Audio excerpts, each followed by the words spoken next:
And I'm going to be doing a general medical video. So the first thing that we would do is we ask a general medical history, but due to our time constraints, we're not going to do that in this video. So the first thing that we're going to do is we're going to check pulse. And how we do pulse, we have them with their arms supinated, relaxed on their leg, and we're going to get their radial pulse, which is on the thumb side.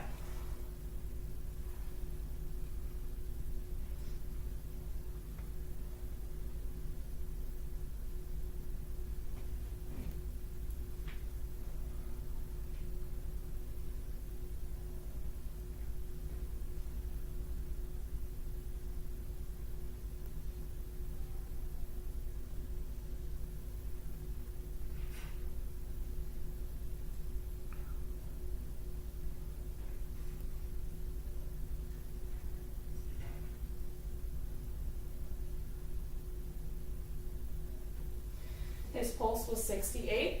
A normal pulse rating is between 60 and 100, so he falls easily within that normal category. So now what we'd be doing is we'd be checking his respiration rate. And I like to keep my hand on his pulse so that he doesn't know that I'm checking his breathing. Because sometimes if you say, I'm going to check your breathing, they tend to change their breathing pattern.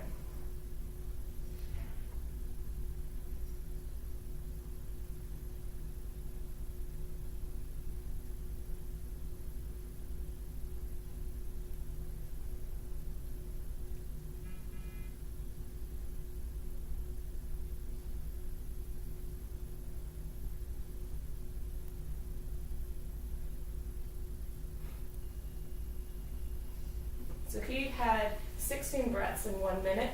Normal breathing rate is between 16 and 20 breaths per minute, so he easily falls within normal as well. So now I'm going to perform blood pressure. And when doing blood pressure, first thing you want to do is find their brachial pulse. Their brachial pulse is just medial of their bicep tendon. So what I'll have them do is go and flex your bicep for me. Right here, relax. Make sure he has a nice strong brachial pulse. And then from here, you're going to put on the cuff.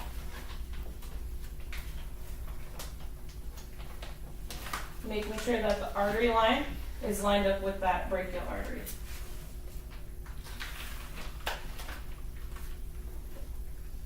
Now you're going to put on your stethoscope.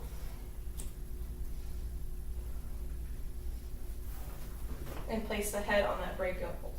No, yeah, brachial artery.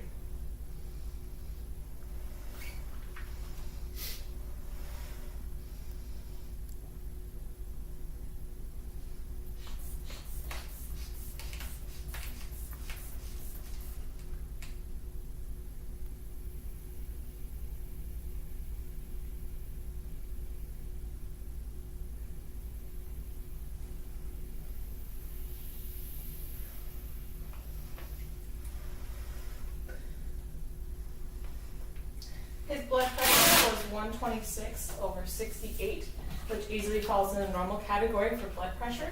Normal blood pressure is usually around 130/80, but can vary just depending on the person. So now I'm going to do his temperature. A normal temperature is usually very close to 98.3 degrees, but as I said earlier, some people vary slightly. Can you open your mouth, sir? Now go and close your mouth.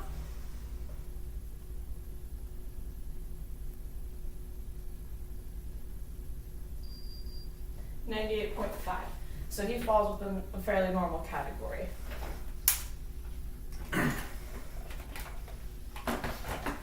So now I'm going to check his ears. When doing this, you want to make sure the tympanic membrane is a normal color, and you also want to check the swelling of the ear, and also if there's any pus or other abnormal objects in the ear that shouldn't be there. So first thing when doing this is I'm going to use my right hand to hold the otoscope. I'm going to pull with my left hand on the top part of his ear. I'm going to pull it up and down so I can get a very good image.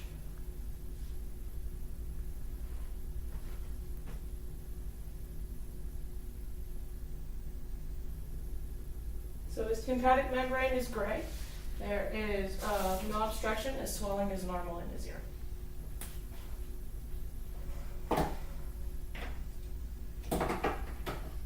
So now I'm going to perform the Weber's test. The Weber's test is going to test the conduction in his ear. So what we're going to use is a tuning fork, and I'm going to place it on the crown of his head. And I'm going to ask him, do you hear normally on each side? The same vibration? All right. If they didn't hear normally on each side, either could be an examiner error, that you didn't place it evenly, or it could also be that they're having some conduction problems or problems in their inner ear.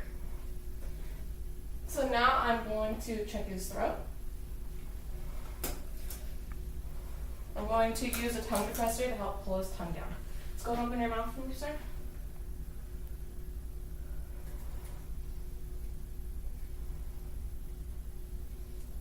There we go. I'm looking for any white vesicles or pus. And I'm also, go and say ah for me, sir. I'm also making sure his ovula is moving normally and his tonsils are inflamed, which they are not. And now from here, I'm going to go ahead and have him tilt his head back for me. I'm going to check his anterior cervical lymph nodes, and I'm going to also check his submandibular lymph nodes as well. So main thing with that, I'm looking for if one is larger than the other compared bilaterally, and I'm also looking for any rigidness or any pain or any other abnormalities that may appear in the lymph nodes. So now I have completed my general medical examination. Thank you.